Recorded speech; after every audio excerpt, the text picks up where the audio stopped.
Hey guys, this is JP Drummer Boy.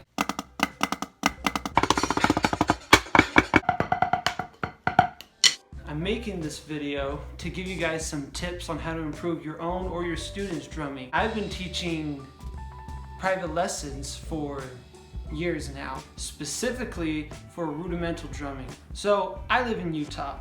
I've worked with the Green Canyon Drumline. The award for outstanding percussion goes to Green Canyon. Yeah! And I go around to these competitions and I watch these drum lines. There are things that I see that make me go, oh, I know I could help you fix that. Here are my 3 suggestions on what you could do to improve your drumming and your drumline overall. Number 1, you must hold on to your sticks. This is something that I see a lot of drummers doing. I look at their back fingers, I see a lot of this. That's wrong. They almost have no control over the stick. It's flopping around. If you will close those fingers around the stick and hold on a little bit more as you drum, your control is gonna go through the roof. Now, some people may say, well, you're being too rigid, you need to let the stick flow. I'm not talking about being rigid. I'm not talking about being stiff and having an anaconda squeeze. Anaconda squeeze! I'm talking about holding on to that stick so you can control what's happening. Do I look tense? No, but I have control over the stick. Number 2, taps and accents. We all know how to play accents, but most drum lines don't know how to play good taps. Your taps should range anywhere between 2 and 4 inches. I find that that's a good zone to stay in.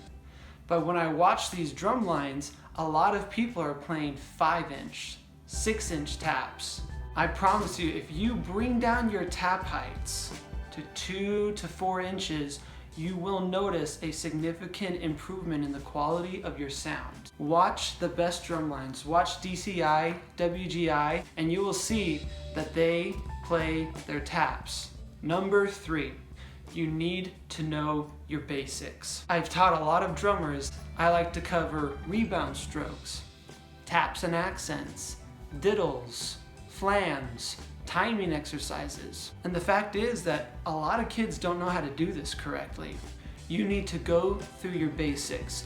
Can I do rebound strokes? Can I do taps and accents with 2 to 4 inch taps?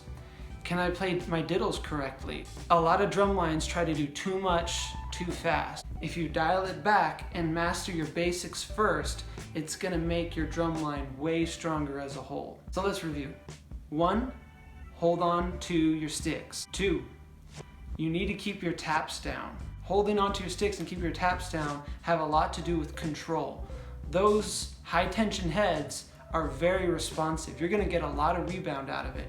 You don't need to be letting go a ton. And number 3, you need to know your basics. You need to know how to play a rebound stroke. You need to know how to do taps and accents. You need to know how to do diddles correctly. Apply these things, I promise you, the quality of your sound is going to go up. Thank you so much for watching my video. If you enjoyed it, want more points on how to improve your drum line, or just love drumming videos, please subscribe to my YouTube channel and follow me on Instagram at JP Drummer Boy.